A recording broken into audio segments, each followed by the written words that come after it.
Hey, Gracie, tell them what they're watching. Hi everyone. Welcome to Popcorn Culture Podcast. This used to be the part where we show off some popcorn and soda, but we don't do that anymore. It's bad for our health, and we don't want to. No. Title still makes sense. Everyone knows you eat popcorn while you watch movies. This month we watched one of the most famously bad movies of all time, Tommy Wiseau's The Room. I'm something of an expert on The Room, by which I mean I've thoroughly read The Disaster Artist, Greg Sestero's tell-all book about the production of the film, which reveals much of what was going on in Wiseau's mind while he was making it. See, even after the book's publication, people like to speculate, and theories and rumors get spread around as fact, but everything you're guessing and wondering and heard some secondhand explanation of is in fact explained in the book. If you're a Room fan, you should read it, so that you know what the heck you're talking about. The only thing Sestero didn't reveal in the book is Tommy Wiseau's birth name, country of origin, and birth year, and those are common knowledge now. He is, as people suspected, originally from Poland and over a decade older than he claims to be. The one thing we still don't know is where Wiseau's money came from, paying the film's $6 million budget out of his own pocket like it was nothing. And since we don't want to get sued, we're not going to speculate on that. No. So, for example, I can tell you why it was called The Room. It was originally written as a play which took place in a single room, and you can still see those intended vibes in the screenplay, but the movie production in fact had multiple sets, rendering the title meaningless. The enigmatic and incomprehensible eldritch horror Tommy Wiseau wrote, directed, and single-handedly produced the film. The other two credited producers are fake, didn't work on the film at all, and stars as Johnny, a very convincingly all-American young person who works at a bank or something and is loved by everyone until one day, randomly, his loving fiancé and best friend begin an affair. Because that's life, haha! It's what Tommy Wiseau has to say about life and emotion, topics he can't really seem to wrap his head around. Tommy Wiseau's best friend Greg Sestero plays Johnny's best friend Mark. He's his best friend, a man who exists solely to steal Johnny's girl. Tommy had some issues to work out, clearly. Yeah. Sestero also served as the film's line producer. What does a line producer do? I doubt that either Tommy or Greg ever found that out. Mostly Greg did odd jobs, errands, and catering. How does one work as a line producer and a lead actor at the same time? Well, you can't. The film's first cinematographer quit the film because Tommy wouldn't hire a real line producer. The second cinematographer quit shortly thereafter because Tommy refused to air condition the set, leading to the film's actual credited director of photography, formerly an ordinary stagehand and one of the only crew members not to join the cinematographers in walking off, to get that promotion. Juliette Danielle plays Johnny's sociopathic fiancée Lisa, though you won't hear the word fiancé in the film because it's French, and Tommy wanted an all-American movie with only English words in it, leading to the phrase future wife being spoken a lot more often than you'd expect. Carolyn Minot plays Claudette, Lisa's mother, a nasty and cynical lady who proves that the apple doesn't fall far from the tree. Yep. Philip Haldeman plays Denny, a strange young man who's something of a ward to Johnny. Nobody really knows what's going on there. Everybody in this film is written by Tommy Wiseau, so they're all a little funny in the head, despite the best efforts of the actors. The best efforts of everyone except Greg Sestero, who'll tell you he personally wasn't trying that hard. You tell. Yeah. Robin Paris plays Michelle, Lisa's best friend, who has a point of view so different from Lisa's. Robin is a big endorser of the ironic fandom surrounding the film and created a web series called The Room Actors, Where Are They Now?, which stars most of the cast as exaggerated versions of themselves. Scott Holmes, better known as Mike Holmes because that's the name by which he was credited in earlier versions of the film because Tommy forgot his name, plays Mike, Michelle's useless dope of a boyfriend. Useless to her, useless to the plot. Yeah. Kyle Vogt plays Peter, Johnny's psychologist friend. He's a psychologist. Tommy Wiseau wrote a character who's a psychologist. Kyle had a limited window of time to film his part, and Tommy did not work that into the shooting schedule, so eventually he had to leave before his scenes were finished. Everybody betrayed Tommy, not his fault at all. As such, after Kyle's departure, Greg Ellery was cast as Stephen, a guy who turns up in the final act to say all of Peter's lines, possibly the most roomiest decision made during production of The Room. One could say the very essence of the entire film is its Stevenness. As it happens, Greg Ellery is a native of our hometown of Quincy, Illinois. I know some guys who know him, and of the 3 films which have been made here in Quincy by our local film studio, who have never returned my calls, he appears in all 3 of them. And I would like to point out, watching him in local theater productions, Greg Ellery is actually a great actor when given competent script and direction. Oh, no kidding, he's done theater? Cool. Mm-hmm. All right. And finally, Dan Janjigian features as Chris R., the hardcore gangster from whom Denny borrowed some money or drugs or something. He appears in only one scene. Some say the scene serves the function of explaining why Johnny has a gun, but that's just an assumption people make based on trying to apply real human logic to the film's writing. Johnny did not take Chris R.'s gun, he just has one. But Method acted hard and delivered easily the most believable performance in the film. It also is kind of funny that the best performance came from the character with the fewest amount of lines. Yeah, it's just the one scene wonder, if you will. And let's pour one out for the film's poor crew for having to make this turkey. I'd like to give particular focus to Mladen Milicevic, who wrote the musical score, which is actually quite good. I'm unsure if there's any story there. It's not covered in Sestero's book. Sandy Schklair, the script supervisor who basically directed the film for the first two-thirds of production before getting a better offer, shooting a film with Janusz Kaminski, the cinematographer behind several of Steven Spielberg's films. Wiseau or Kaminski, not much of a choice. Why he still seeks credit for directing The Room, nobody is entirely sure. That's not something you generally want people to know. And there's audio guy Schult Magyar, who, alongside Greg Sestero in his line producer capacity and director of photography Todd Barron, make up the three members of the crew who stayed on the film for the entire production, without walking off in a rage. And the editor, Eric Chase, who basically didn't have to do anything because Tommy refused to have anything deleted from the film. Every scene stayed, every bit of B-roll footage was worked in somewhere. The one concession Eric got out of Tommy was to shorten the film's first sex scene, which was 6 minutes long in Tommy's cut. We thank Eric for that. The Disaster Artist was adapted into a film which James Franco wrote and directed and starred as Tommy Wiseau. Despite the Oscar bait nature of the film, I, for one, can't recommend you go see that one. Sestero wrote a book that reveals everything about The Room and exposes Tommy Wiseau as a mentally unwell, conniving yet stupid, abusive asshole whom Sestero keeps in his life for reasons he can't explain. Franco made it into a movie all about The Room's mystique, because that's still a talking point even though it's rendered non-existent by reading the book, and how Tommy Wiseau is a misunderstood dreamer and a true brother to Greg Sestero. Considering James Franco is also an abusive asshole, I can see why he misinterpreted the whole thing so badly. Sorry for dwelling so long in our visual aids portion there. I've got a lot to say about this film. Mason and myself have seen it several times and studied its lore via the book. I have also read The Disaster Artist. Yes. If you want the real story of The Room, I recommend The Disaster Artist book, not the film. And if you don't want to read it, I also recommend listening to it on Audible, audio, Excellent whatever, audiobook. because Greg Sestero himself reads it. Yes. And it's also an example that when he's passionate about something, he is quite expressive. And he does a heck of a Tommy Wiseau impression. Yes, it's almost uncanny how well he does it. Yeah. Meanwhile, Aaron saw The Room for the first time this week and took the DVD copy home with him to mull over further as he was a bit at a loss for words. Much like I was the first time I watched it. I'm still a loss for words. Like, this whole freaking movie is just... Oh my... I don't even know where to start, where to explain, or anything, because it's such a freaking weird movie. Yeah, well, I've been mulling over a way to explain it, and I think I've got a basic hold on it. So, okay. Act 1, Johnny is a wonderful person. He's got his wonderful fiancée, but she randomly decides to go and seduce his best friend, Mark, who, despite himself, goes through with it. Act 2, whole lot of nothing. Just all sorts of meaningless conversations that don't really go anywhere or lead anywhere. Act 3, it all comes to a head, whatever it is, at Johnny's birthday party where he discovers the affair and can't take it anymore. And what was going for was, the great American drama, but with all the filler in the middle and his general incompetence, he couldn't quite. A lot of incompetence. Yeah. A lot of incompetence. Because This film serves as a great testament as to why rewrites are mandatory. Yes. 100%, because this whole movie could have just done way better if somebody with actual sense did something with it, because it literally just takes you in one direction, then another direction, and like how Those directions go nowhere. Like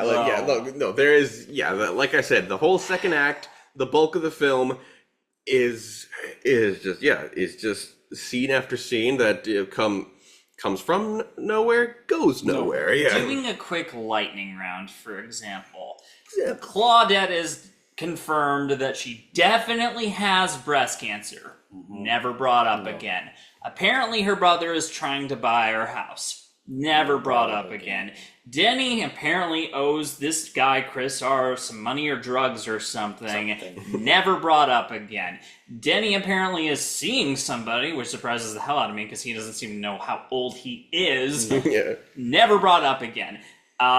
Mike and Michelle show up and just randomly make out in Johnny's apartment when neither of them are there, find his underwear, leave embarrassed, never brought up again. Well, in all fairness, that is brought up again. In a later scene, one of only 2 scenes in which Mike appears, he tells that whole story to Johnny. But after he tells it, though, it's never brought up again. He almost does nothing there. Yeah. Johnny has a new client at the bank. Never brought up again. Mark's sex life. Never really brought up again in the sense that they really only brought it up to make it seem like something's gonna get revealed. Nothing does. No. The timing in this movie is and let's not forget playing football in tuxedos. Which ended after one character tripped over nothing, and they're just like, okay, we gotta stop. Which I beg the question, why did you start in the first place? That's the whole thing of this movie. I enjoyed parts of it still like that. For some reason, that weird quirkiness where it comes out and like all the B-rolls, I enjoyed because it helped with just the movie in general of like the nonsense of it, because for some reason it fit. There's a certain amount of charm in the way that Tommy Wiseau interprets life and emotion the way that no other human being does. Yes. I mean, that's why it's interesting. On a meta level, it's hysterical. What were you saying? The film is interesting in several different perspectives. Yes. And if you're looking to laugh at a train wreck, this movie is hysterical. This is it. If you are looking for some deeper meaning or great question about existence, oh my god, this movie is frustrating. If everyone loved each other, the world would be a better place, huh? There are elements of this that could actually be well written. If someone rewrote it. Yeah, I mean, there's the scene. Peter's first scene has some bits that are actually kind of good because they come from real life. I mean, the bit where Peter is psychoanalyzing everybody is, of course, terrible. His advice is terrible and often not self-contradictory. But after that, Mark shows up and they talk about the story of how Johnny first came to San Francisco, which mirrors the story of how Tommy Wiseau did that. And, well, he claims it's an interesting story. It's not, but it's real, it's real. And then they talk about how they ran Beta Breakers, which is some sort of marathon they do in San Francisco. And they have a little bit of fun with that. And, Tommy Wiseau clearly remembers it a little weird, but, he wrote it. It's a real moment. And it gave him some B-roll to use later. Yeah, and there's a bit where Mark says, in that scene where Mark says completely out of nowhere, I'm thinking about getting a bigger place. I'm making some good money, and I know the people at Riff Tracks really latched onto that line and pointed out how several future lines Mark has actually connect to that. Yeah. Oh, wow. Which brings me to my personal headcanon. Mark's a gigolo.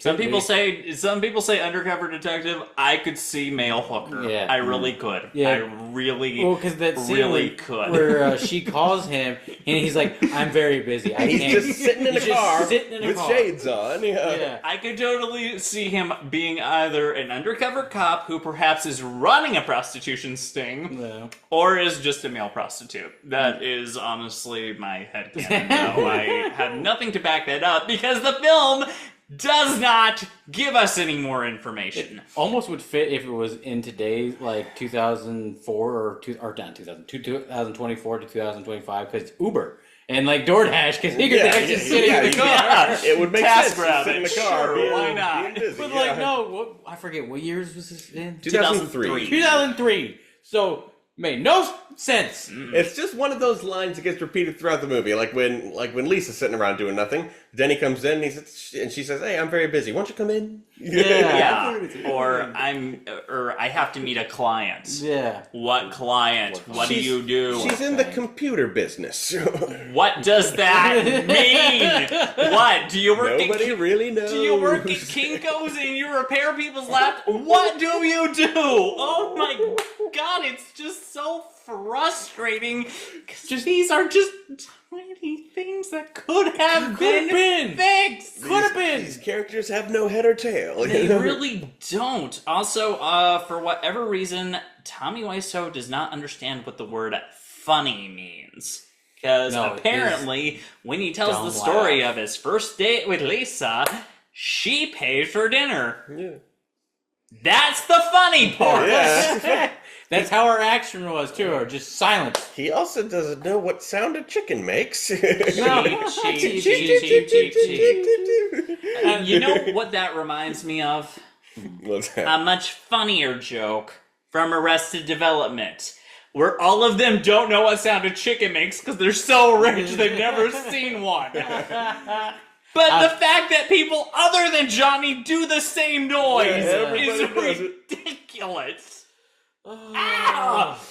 I'm not trying to get this worked up, but there are just so many things about this that frustrate me, and yet I can't stop finding it entertaining at the same time. That's the whole thing. That's the whole thing. You're good. You're matching my energy. You're matching my energy because reminder to self to cut that part out. I did wonder if I ever started recording, and that freaked out a bit. Yeah, it makes you mad because it's bad. Yeah, it's just it makes because you go, what were you going for here, Tommy? Tommy, Nobody knows. Nobody knows. Nobody will ever know. Tommy didn't even know. No. And how this movie's shot too, it looks like a porno the whole time. It truly does. A lot of actresses auditioning had to be reassured that it was not. Yeah, because it literally looks like a bad porno. But usually the bad pornos are the best. Well, and I came across something on Cinema Snob's channel. I think there actually is a porn parody version of The Room. I remember that, yeah. And I have to wonder if the acting is actually better in that. I really want I to know really now. have to wonder. I'm wondering now. No, seriously. what's how the title? bad have you failed if the porn parody version of your movie is better made and better acted?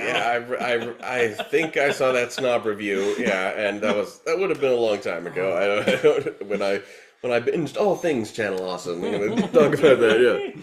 But this whole, if you made this, because this would, it kind of has that feel of almost of oh god damn it, why did I just lose it?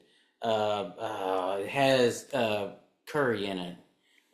Tim Curry? Tim Curry, and it was the Rocky Horror Picture Show. Rocky Horror Picture Show. Okay. It has a sense of this because the B movie feel. It feels like you could make a game with it because every time somebody goes, Ohai, and then they name. do. So many drinking games. They absolutely do, because the first time I ever saw this, I went to a revival theater in St. Louis. It has audience participation rituals just like Rocky Horror. Exactly. Yes, Exactly. very so, apt comparison. So, Yes, for yes. example, when you see, for whatever reason, set dressing is not a thing in Tommy Wiseau's world. All of the picture frames have pictures of spoons. And if you see this in an interactive theater experience, you throw plastic spoons at the audience and yell spoon. It's awesome. I cannot emphasize, if you have to see this movie, try and find a version like that. Yes. It is hilarious to watch other people throwing spoons and shouting out weird sentences every time something bizarre happens. It kind of lessens the blow. Some that I'm aware of. I know that when Lisa goes, "Who are you calling a bitch?" the audience goes, "You bitch! Bitch! You the bitch!" Oh, it just how. I don't know. And first time I saw this film was I went with my aunt to see the Riff Tracks version, and there's some good lines there. Like when Lisa asks if her mother's doing okay, she looks a bit tired. Bill Corbett says, "I have cancer,"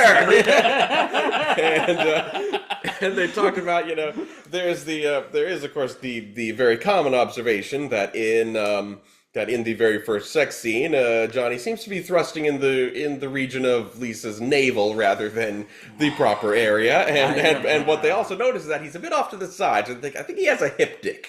Just really either pointing off to the side or downward, and granted, that's one of the benefits of this movie. You get to see some boobies.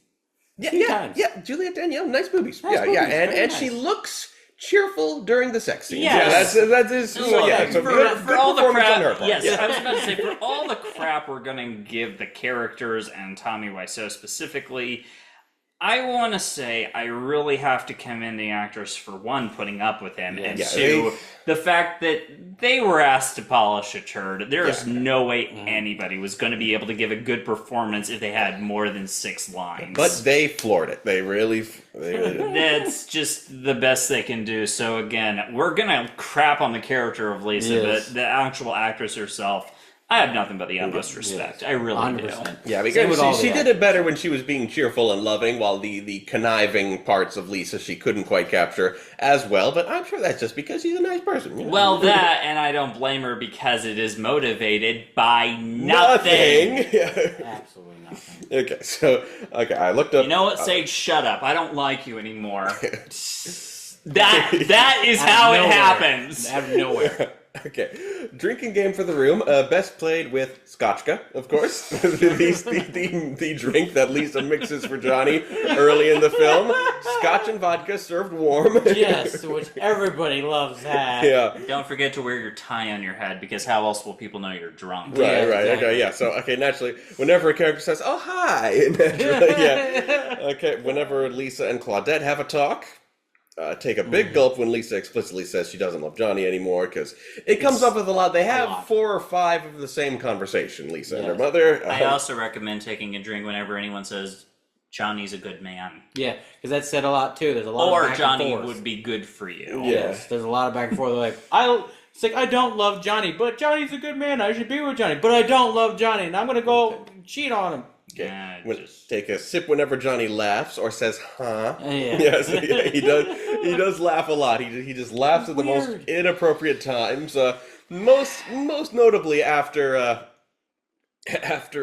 Mark tells a story about a promiscuous woman who got beaten up and sent to the hospital, and he says, "What a story, Mark." Yeah, and and not to pick on this, his teeth is weird too. His teeth. If anybody's watched the anime Attack on Titan, he's almost got 2 perfect teeth, just like the Titans do. 2 perfect teeth. Yeah, I never noticed. Because when he smiles and has that, he has like a nice perfect curve. He probably has caps. Oh, probably. It's just like you said with the laugh. It looks like he's just about to eat your soul. Because that's some story. Yeah, literally. Oh my gosh, you're nailing it perfectly. Because that's how this show was. This whole movie was like this. And my first interprets of this, because I never watched it, was The Room, which I thought it was going to be about. Maybe like a disaster happening in a room, a horror film about being trapped in a room. Yeah, horror film being trapped in a room. That's what most people thought from the first billboard, which is just Tommy Wiseau's staring face, his blue steel with his blatant blepharotosis, where he's got one eyelid that won't open all the way, and the tagline, "Can you really trust everyone?" and a hotline that you can call to hear about screenings. That billboard stayed up for 6 years because Tommy's got a lot of money somehow. He claims that he started off selling, toys on the boardwalk, and that then he was a busboy, and then eventually came to own the restaurant, and then came to own Street Fashions USA, which sells bootleg clothing. And it's that conservative wet dream of climbing up from the bottom, and I don't buy it for a second. I can't help but feel you're missing a couple of steps going from busboy to No. There's got to be something in there. I don't think he was selling toys either. I think it was toys like as toys that go in your nose and toys that go in your veins. I could see the whole knockoff apparel, but again, since we don't want to get sued, not that we really have anything, just their opinions, we're not going to speculate on any of this. That's true. There is a slight possibility that he will find his video because it's got the title of his movie in it. Yeah, he might just Google it. He's known for it. Yeah. Oh my gosh! It's just this, and where did he even continue with this? Because this movie, I'm still looking over the drinking game. Who was the ward? Denny. Yeah. Why was Denny involved in almost a full sex scene between the two? That's my whole thing. He likes to watch. Thankfully, Johnny and Lisa had the good sense and discretion to flat out tell him, "Go away." But the thing is, though, it sounds like Denny's already watched him one time, and Johnny's let him watch. No, if I had to guess, he probably was standing in the corner and they didn't see that he was there, if that ever happened. Yeah, sure. I like to think it didn't. But then again, apparently, despite it being a room that has a very clear outside, they claim to be in a building with multiple apartments, and Mark is upstairs somewhere. Yeah. It doesn't make a lick of sense the way this place is laid out. No. And Also, just, I have to wonder if there is anybody who actually believes having sex on a spiral staircase is pleasurable. Please let us know. I want to know why that seems comfortable. If you've ever pulled that off, tell us how, right? Yeah, without it being just painful for everyone involved, please, because I don't get it. No, and that's like a lot of the sex scenes. None of them made sense. Look, none of them made sense, but that's the one that always made me question, what why? the hell are you two doing? And who was the actor who, I forget his name, was it Mark? The guy who she cheated with? He played Mark, Greg Sestero. You told me he wore his blue jeans for all the sex scenes that he was in. He didn't want to do sex scenes, so he keeps his pants on, and he's never watched those scenes. When he goes to a screening, he I don't blame him. Yeah. I do not blame him. You can almost see the blue jeans in one part. I mean, it's they definitely they don't shoot him from the waist down, unlike Tommy. Yeah, and that's another thing. You get to see Tommy butt. Yeah, a lot. Tommy butt, and a little bit of Tommy nuts. I mean, I'm not a prude, but I've never been one for gratuitous nudity in most films, really. But in this case, this is just so incompetently shot. It's not even sexy. No, and that's the thing too. You think it might be a little sexy because nudity. He's ripped. Like, he's oddly ripped. He's oddly ripped, but, not in a sexy way. No, right? like an old man kind of way that could still kick your ass with a bat kind of way. Like Uncle Iroh. Like Uncle Iroh, but the bad version of Uncle. The really, really, really, really bad. Uncle Iroh with the Polish accent instead of Japanese. Uncle Ohai. Ohai, that would be a good name. I'm composing the fanfic now. Where Zuko travels with his Uncle Ohai. Uncle. If everyone loved each other, the world would be a better place. I'm convinced. Don't plan too hard, Prince Zuko. It might not work out. I'm convinced if he was traveling with his Uncle Ohai, Prince Zuko probably would have been lost at sea within a week and died. Oh my gosh, yes. If I had to guess, that's probably what would have happened. And if none of you still know what we're fully talking about, the scene that is the most memeable is him coming onto a roof. Also, from a shed that's on top of a roof where the shed... the rooftop set is iconic. Yeah, he comes out and he starts to say, "I did not hit her. I did not hit her." Yeah. Oh, hi, Mark. Yeah. The reason why is that is because I forgot her name. It's Lisa. It's unclear how he knows Lisa's been saying this. Yes. And Lisa goes out saying that he beats her for some reason. This crazy psychopathic woman. Yeah. What is bizarre is that he's just screaming this on his way to the roof, not knowing that anybody is up there. Up there. Yeah. When I first saw it, at first I thought he was talking on a phone, and then. Yeah, he wasn't. Just mumbling to himself. So, what was that motivated by? Just to spice up the entrance a little bit. And, and again, I know you have your hang-ups with the movie, but that scene in the Disaster Artist movie is kind of hilarious in the sense that he keeps screwing up the line so much. Everybody on set knows it before he does. Yeah, that was a good bit. Yeah, I'm gonna have to watch that because I feel like that would help me with this movie. Read the book first. If you have to watch the movie, I don't hate the Disaster Artist movie as much as Sage does, but I will admit the book is better. Read the book before you watch the movie. I'm gonna listen to the audiobook. Yeah, it's very very high quality audiobook and it's such a good story. I can't believe how many Room fans just clearly don't even know about it, considering, like I said, the speculation still goes on for a lot of subjects. Maybe that's just the mystique of it. The idea that if those mysteries get solved, it's not as magical anymore. Yeah, true. Very true, because that does beat the mystique of it all. And the more I've learned about the movie, the less fun it's become to watch. When you hear about that, Tommy Wiseau becomes less quirky. Yeah, when you hear about like the fact that the actress who played Claudette was so overheated she fainted on set and had to be taken to a hospital because Tommy would not air condition the set. That is just an example of like, it's not as much fun to watch because I'm thinking about crap like that. He poured $6 million into this film that did not need to cost that much, but there were some things he just wouldn't pay for. It just, where was his logic about when to be a Scrooge and when to be a big spender? There was no logic there. Like he didn't put money into props either because all the props look like fucking toys that he probably made. I am halfway convinced that Denny took a full bite out of a wax apple. Yes. Yes. Because it sounded like literally a wax apple. Well, and Tommy wouldn't have bought real fruit, I don't think, honestly. No, but he would have demanded that he take a bite. I have an aneurysm. I'm sorry, this film has brought out a lot of emotions and not all of them are pleasant. No. But the thing is, though, I still enjoyed the movie. Like, watching it with people, yes. Watching it with people provides a bizarre community experience. Yeah. You're suffering... You're suffering together. Exactly.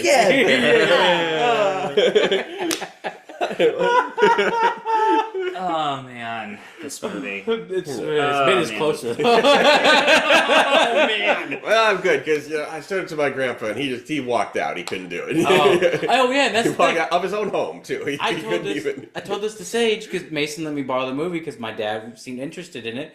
I'm not letting my dad watch it. No, that's how bad this is. You thought about it, they go, nah. It's still in my car. So if you want it back, it's in my car. Okay. It costs $5. That's the thing. You can't stream this movie anymore. He had to buy it. Yeah, Tommy Wiseau owns the exclusive rights, which is why it's never even been dubbed into any other languages, even in countries where that's mandatory, because Tommy Wiseau has an iron grip on the rights. So it's seldom on streaming services. I wish somebody would take it somehow and dub it in French. Well, he'd hate that so much. I know. That's why I wanted to. Well, I mean, I'll be honest with you. If buying that movie really cost probably anywhere over $10, I would have asked you guys if we could just watch something else. Yeah. I don't feel like giving Tommy Wiseau any more of my money than I already have to. Oh man. Oh gosh. He didn't have a good time in France, and yet he calls himself Thomas Pierre Wiseau. So I don't know. I guess that's just some respect to his French or Cajun background. I don't know. It may be the Cajun. Yeah. But it helped with them. It helps knowing parts of it because one of the scenes that's one of my favorite scenes is I think it's Mark and Tommy playing in a park, and then you told me that Mark says something to Tommy, but he says it in French or he says a French word, and Tommy goes after him. It looks playful on camera where Tommy jumps on him, and it wasn't. It was Tommy in a rage of no French in my movie, no fucking French, no French. My personal favorite scene is when Tommy is just randomly wandering around San Francisco, and it looks like he just came out of the Isney store. I have to wonder if whoever was shooting that had to strategically make sure they got some of it obscured. By then, I don't know if they'd have bothered. And, they sing Happy Birthday uncredited in this film. You couldn't do that in 03. I don't think anyone knew. Because for the longest time, I didn't know that song was trademarked. So. And also another favorite scene of mine is when you're talking about the convenience store. Where they had the flowers, the flowers. They hijacked some lady's flower shop with that little scene, and it's the real clerk at that store playing herself. And it's so fast, it's so succinct, and just so, but not in a good way. Yeah, it's an iconic dialogue. And the dog. There's an elderly doggy on the counter. Yeah. You want to know what I find hilarious? They filmed all those scenes without a permit, and it really, really shows. Yeah. You want to know who else filmed a lot of iconic scenes without a permit and made one of the greatest movies of all time? James Cameron when he made Terminator. That's right, yeah. And probably less budget. They have the same budget. Same budget? Same budget. $6 million. Same budget. A lot of same scheduling in the sense that they didn't have a lot of permits and they kind of had to make things quickly. And, kind of goes to show that some people are just better at making movies. Yeah, because that really makes me think of Yeah. what happened? Yeah, What happened? it's like everything you see that's like not in the apartment sets, like the coffee shop scene, all the walking around San Francisco stuff, the various stores. That was all second unit stuff, and they filmed that guerrilla style. It was just Tommy, Greg, Todd the DP, and Jolt the sound guy. It was just the four of them just shooting, and it was in the book. It's a surprisingly inspiring bit of creative efficiency, because at that point Greg's girlfriend had just broken up with him, and then they wrote in some scenes about Mark's sex life and all that, and yes, that was all those scenes were written spontaneously, shot spontaneously with just, and they had. We called in some contacts to be extras in the coffee shop scene, and so some people that Greg recognized from earlier in his life, as he talks about in the book, and I kind of like the second unit stuff. It's kind of real, and there's of course Tommy walking around picking up a newspaper, which is definitely actually somebody's paper. Yeah. Although I will Totally say, steals every time I see landscape shots of San Francisco, I just want the Full House thing to start playing. Yeah. Everywhere you go. No, seriously, if somebody could put an edit of that together for the full movie. There are a lot of San Francisco establishing Yeah, shots. so if someone could make an edit of the full movie with the Full House theme playing every time you see the landscape, That'd be good. I would love that. That would be hysterical. Or how Sage talked about Well, meanwhile in San Francisco, I that's right. I hear that's one of the audience participation rituals. Where every time you see it, you go, "Meanwhile in San Francisco," and then I had to one time saw it at night. Meanwhile in San Francisco at night. Oh, that's the thing that those parts in the movie, those B-roll shots, help you carry yourself through the movie, because you're just like, oh, San Francisco. I don't know why it's here, but I'm glad I'm watching. San Francisco is a lovely sense. It's a lovely looking town. All right, now we're back here. Yeah, we're back. people We're back here again. on this rooftop set, which they Spontaneously built. got bigger for a party. Yeah, which they built a little set with a blue screen, and then during that second year, they went to the rooftop of a building Tommy Wiseau owns and filmed the backgrounds of the rooftop scene. Could have just shot it on the rooftop. Built an alleyway set that looks exactly like the actual alleyway behind the studio. Considering exactly how much could have gone wrong on a real outdoor set with Tommy Wiseau in charge, I think it probably was the better call to just fake that crap, if I had to guess. Yeah. Tommy would have probably tried to take out a gun and start shooting birds that were messing up the shot. Probably. Yeah. I really don't know what could have happened, but again, when you're outside, you're leaving so much up to chance. Yep. And this whole movie just feels like just the back and forth of it all, of the relationship with Tommy and his lady. I always forget her name. Lisa. Lady Lisa. Yeah. Lisa, and then with Mark, of literally the back and forth, and it's I love him, I don't love him, I love him, I love you, I don't love you, I don't want to do this, but why am I doing this? I'm going to continue doing this cheating things and hurt my friend Tommy, and it's just at some point somebody just needs to stop.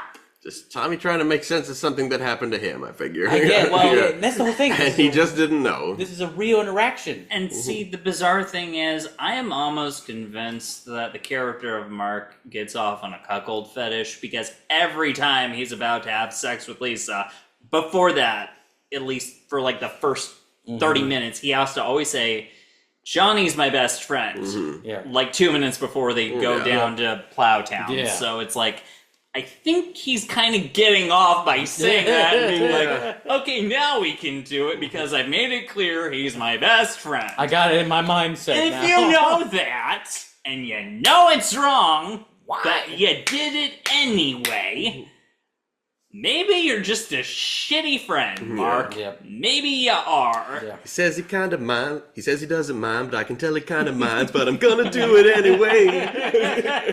Well, and that's the thing. If you want to paint a picture of a sociopath, I mean, Lisa does tend to hit a lot of those trademarks, but again, it's motivated by nothing, so it literally looks like she's just insane, flipping a switch. Yeah.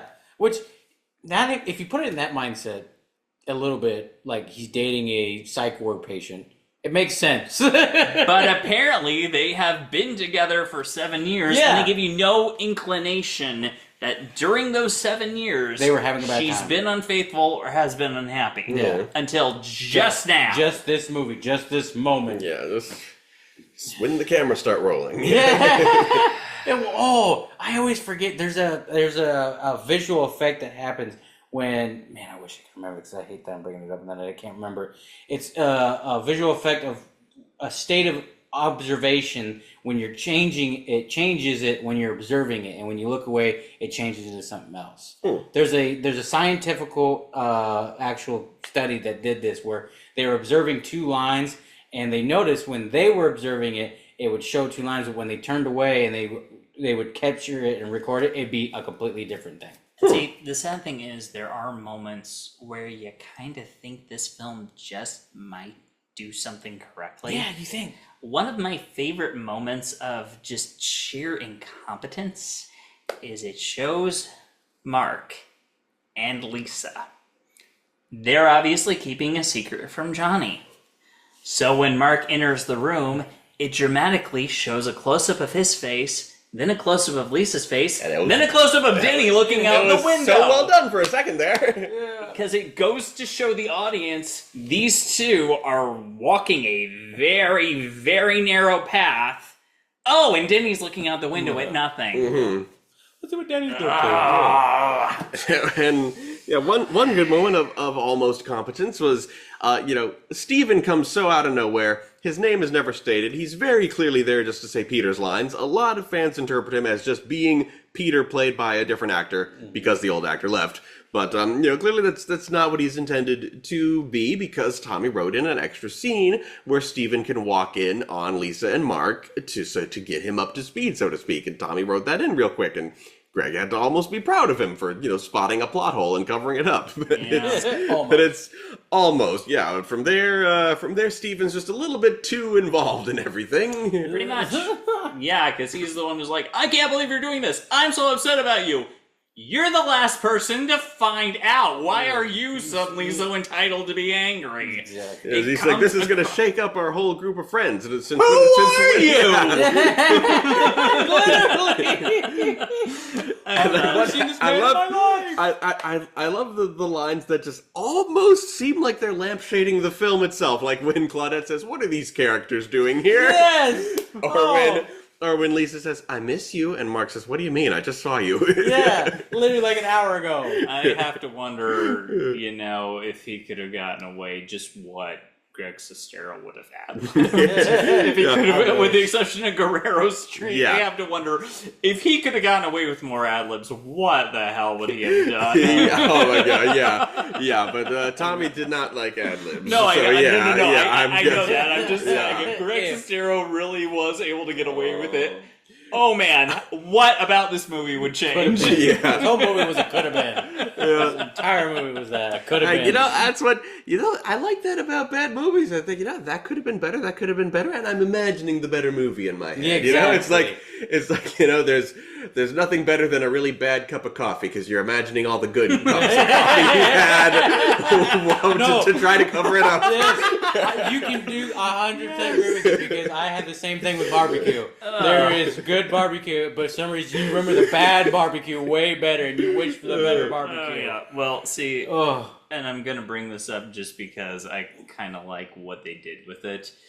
There is the old Flash game on Newgrounds based on The Room. And the thing I love about it is it adds context in like the stupidest ways that you can kind of see fitting in. Yeah, like Mark being an undercover cop, which is kind of what Greg Sestero had been thinking in the back of his head, but Tommy wouldn't let Mark have any depth. Well, and in this game, you can go to Mark's apartment, which actually is in the same building, and it's essentially set up like a 1970s love shack with like a hot tub in the floor. You can go to Denny's apartment, and it is literally a room with a pillow on one, like a closet with a pillow on one side and a bucket that he craps in the other.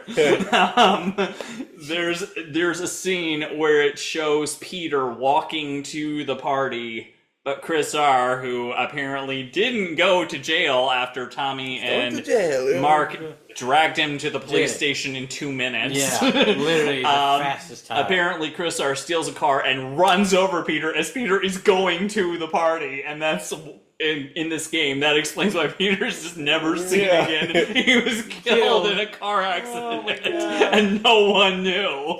You know, that game makes me think of this entire movie as a Sims 2 game. If you ever played Sims 2, that would make so much sense. Yeah, it's like every day. A poorly designed house because you, the player, don't know much about architecture. Relationships fluctuate because they do. It's just based on a number value. You know Exactly. How everything gets set up in a certain way just feels chaotic and out of place because it is chaotic and out of place. And of course, characters just appearing out of nowhere to visit your house. Yeah, because you're not able to leave your lot, so so everybody goes to you, and all the scenes happen at your house. Yeah, exactly. Same with the phone calls. And you never learn the full details of what your Sim's job actually is. You just know that they go there and that they come back. And you get money. I think you figured out the perfect metaphor for this movie. Too bad he was not trying to make The Sims the movie. Yeah, it's actually getting made later. Oh, God. Hey, I'm just glad because now I feel like it helps me. Brilliant. It's brilliant. That's perfect. That is great. That is a great analogy. It really is. Oh my God. That is hilarious. Oh man. Oh man. Oh man. Oh man. Good shit, man.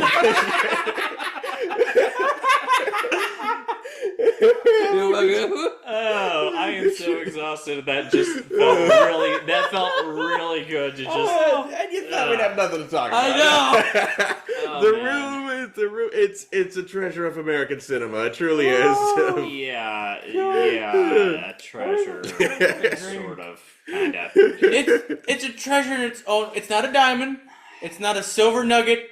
It's just a shiny rock. If anybody who does happen upon this has actually gone to film school, I'm curious, is this movie used as an example in your class of what not to do when making a movie? That wouldn't be a bad idea. I really want to know. I would imagine. Every aspect of this movie, from the writing, to the acting, to the direction, to the cinematography, is awful. Tommy bought, not rented, bought 2 cameras, you don't one do on that, film and one on HD, and he essentially taped them together. So one shot nobody can had look grainy, and one shot looks high definition, and it's really jarring when you switch between the two. Yeah. Nobody ever shot a film with 2 cameras at once before. Yeah, there's a reason you don't do that. Yeah. It looks like crap. Yeah, he's not trying to do the 3D look because now 3D movies are kind of shot. Yeah, that's how 3D works. Yeah, but no, he just wanted to shoot it on film and HD simultaneously. Oh God, could you imagine if he tried to make this movie 3D? Oh, it'd be terrible. Yeah. The second cinematographer who was brought on asked, "How do you like this set?" And the script supervisor said, "Poorly." Oh my God! Oh man, so that's sadly very true. Yeah. Yes. And just this whole... But the whole thing is, though, it's still enjoyable. Somehow, yeah. If you don't watch it alone. No, yes. If you don't watch it alone. Sit around alone. Yeah, just having a couple of buddies to riff on it definitely helps. You have to have this right mindset to do it because, like, your grandpa, he just left. He didn't give it time of day. Yeah. And so I can understand a lot of people just like, you know what, I'm not giving this anything because I don't want to waste... I forget how long it was, an hour and 46 minutes or something like that. It's not terribly long, but it feels like it is. Yes. I will say this, if you're going to watch it with friends who haven't seen it, please, for the love of God, give them some context. Do not make this a completely blind experience. Yeah. They will hate you for it. Yes. I don't hate them really for will. it. Well, we gave you warned some him what he was context. getting into. Yeah. We gave you some context. Well, if you give them no context, they are going to hate you for this. Well, my first interaction was literally the meme of the Ohai mark scene. Ohai mark, yeah. So I wanted to know, like, what movie was attached to that meme? And so that and You're Tearing Me Apart. I love that. You're tearing me apart, Lisa. Yeah, he was while they were filming it, he was sort of saying, "You're taking me apart, Lisa," and eventually Greg found about he's really messing up his "Rebel Without a Cause" reference there. It's "You're tearing me apart," and the sound guy's like, "Well, you got to tell him that, right?" Yeah. So he said, "Yeah, the line is you're tearing me apart, Lisa." Oh my god! And now what tells me. And sadly, that's probably the best acting he does in the whole movie. I mean, the double fist pump is kind of evocative. Yeah. Well, and again, I actually understand the emotion he's going for, and he's actually communicating it exactly. well. And it feels proper to have this moment in there. And then it just, that one Drops right off the spark cliff. just never comes back. Ever. And it's just how it ends. It feels, I feel like it never ended, honestly. I feel like they're still out there doing whatever they want to do in this weird San Francisco world. And they're just never living it up. And it's just continually going. I forget how it actually ends. Johnny kills himself. He kills himself. Oh, yeah. Maybe that's why I blacked it out of my memory, so I don't do that. Oh my gosh. Yeah. He kills himself, and After he throws one of the most half-assed temper tantrums I have ever seen in cinema. And I forgot how he shoots himself too. He flings back before he even fires the gun. Yeah, so that way he's technically out of frame when he actually does it. Yeah. What I love is when they come up, they see him with a gun and a giant puddle of blood, and he's like, "Are you okay? Is he dead? Come back! Wake up, Tommy! Wake up!" It's just like the pool of blood doesn't. Well, the idea that at first they think he's okay, or he's just hurt. It's like, dude, he's dead. There's so much blood on the nice wood floors. Yeah. Like, I could understand shock. There's moments people have a certain amount of shock. But it was like everybody there was just It's a classic. They'll be so mad they were mean to me. They'll be so sad. Yeah. If you want an example of like believable shock at the sight of seeing somebody do that, watch Dead Poets Society. Yeah. That scene is done so much better, and you understand why she's saying, "He's okay, he's okay, he's okay." Because she's absolutely in panic, and the actress actually knows what the hell she's doing. Yeah.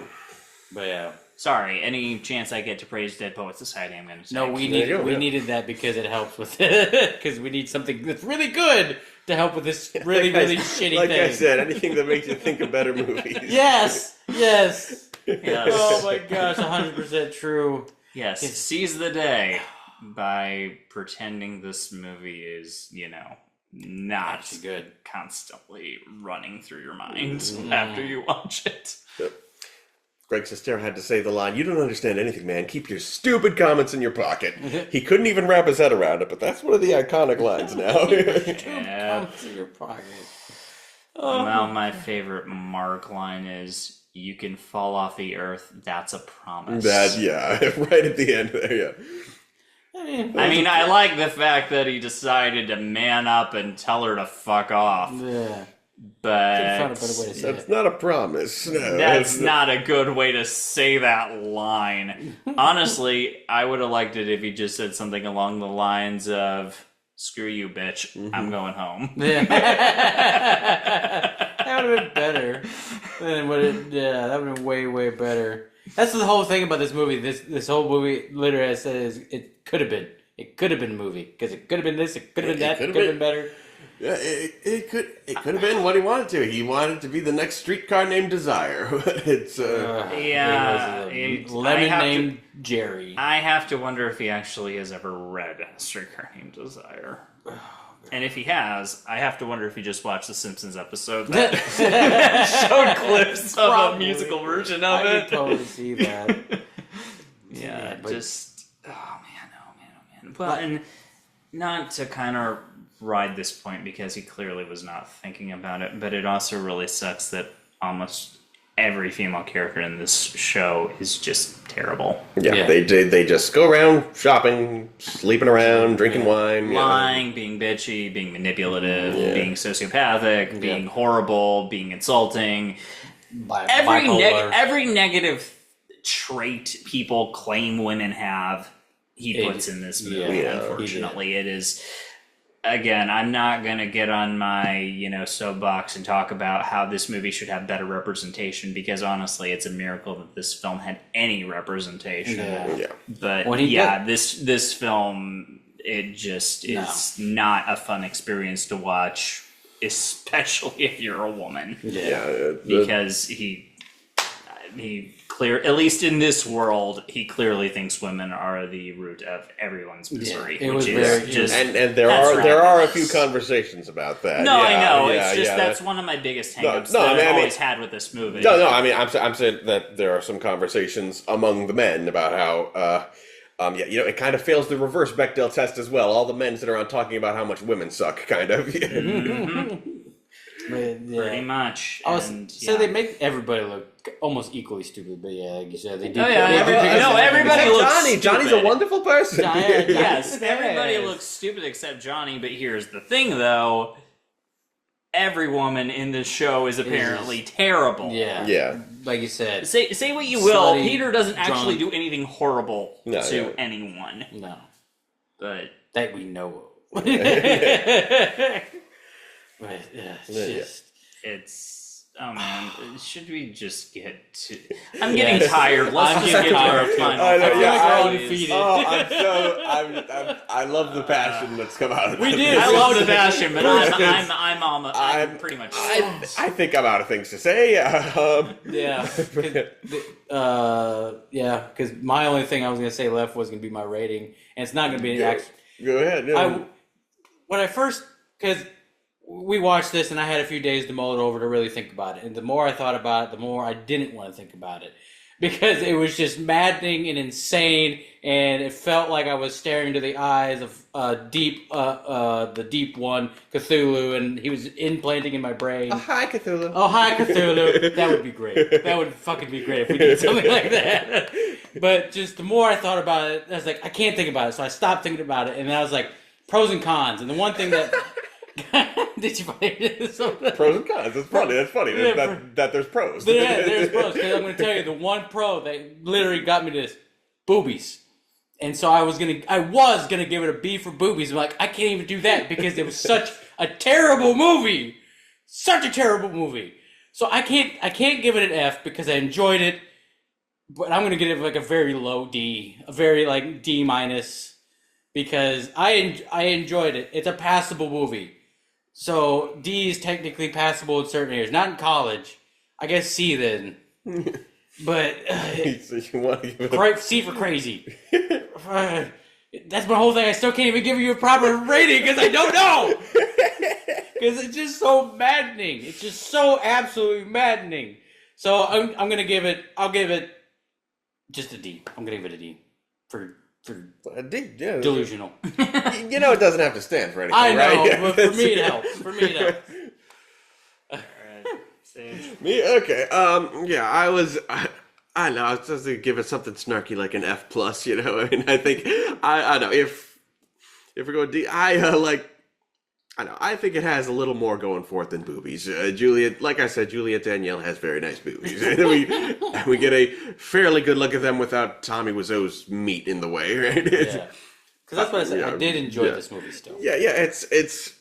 It's very enjoyable. It is slightly because it's just so uniquely bad in a way that nothing else is, and and like I know I got to enjoy it on Mason's great big TV, and I saw a lot of these actors have really beautiful eyes. Juliet Danielle has a sparkling green, and Greg Sestero's got some baby blues on him, and even Tommy Wiseau has some pretty nice baby blues on him. Yeah, but it's I don't know. I think it's something that everybody's got to see and study and study and learn the history of, because it's a transcendent experience somehow. So yeah, I can't give it a failing grade either. I'm gonna go. I mean, I hesitate to even give it anything that suggests it's bad. I guess it's a C minus for must see. Oh, I like it. Okay, I'm gonna be the unpleasant one then. Please. What else is new? I was listening. And also, this whole thing's unpleasant. Yeah, exactly, and that's my point. This film fails on every single level. It is poorly acted. It is poorly directed. It is horribly written. It is incompetently shot. The only aspect of this film that I would say is passable in any respect is the score that you hear when you see the establishing shots in B-roll. And as Ennio Morricone once said, a good film can survive a bad score, but a good score can't save a bad film. And oh man, is this a bad film. Not even to mention the fact that we didn't mention the songs, actual songs with lyrics, sung by like 24th place American Idol contestants that play during the sex scenes. Those are also really, really, really bad.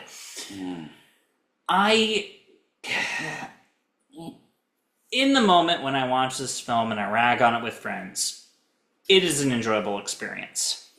But when I'm not doing that and I sit and think about it, I can't help but think of all of the crap that went on around this movie.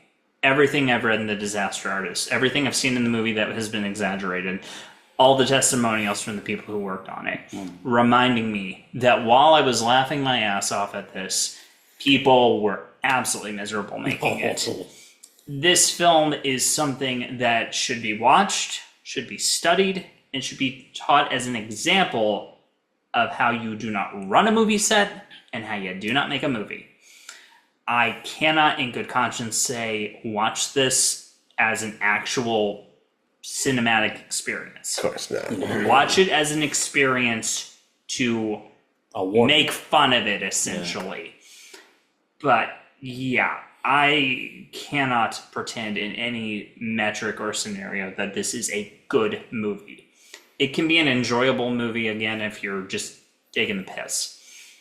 But since this movie is still, in my mind, objectively bad, really, really bad, entertainingly bad, but bad, I recommend you read The Disaster Artist. If you don't want to do that, the movie is not 100% accurate or great, but it's something.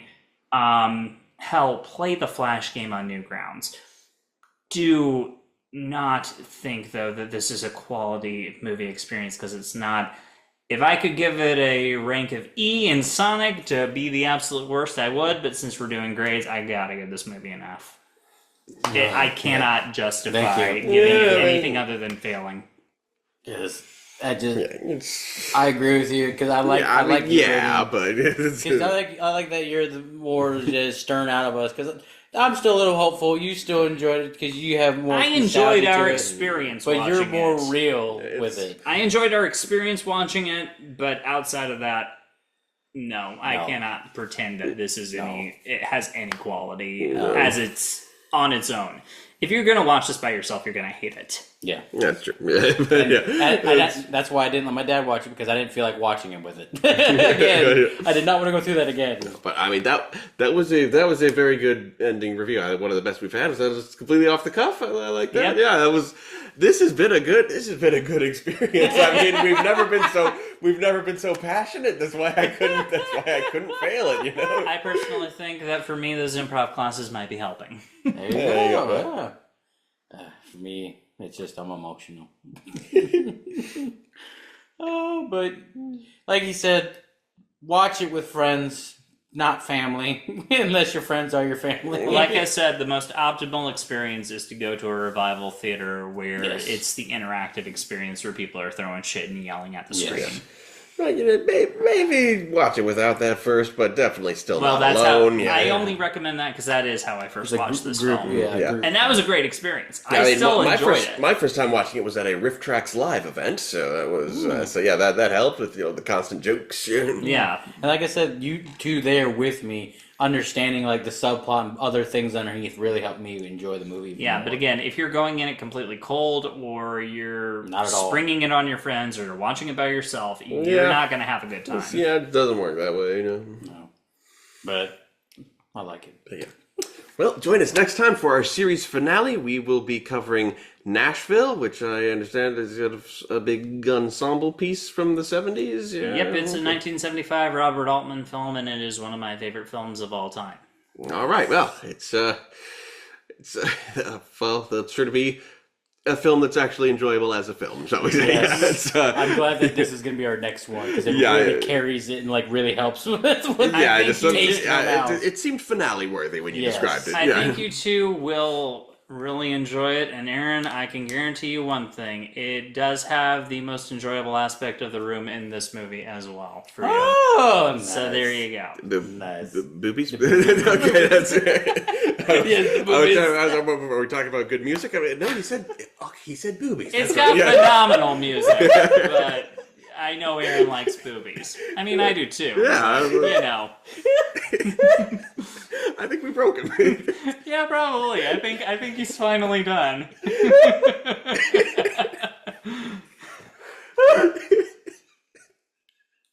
He can't.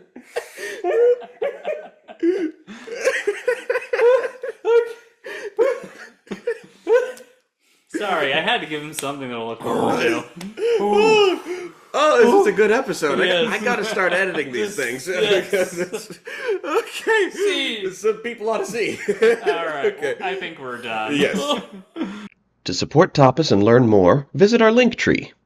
Tapas and Stuff Productions is brought to you by our supporters on Patreon, including Knight Sadie Allen.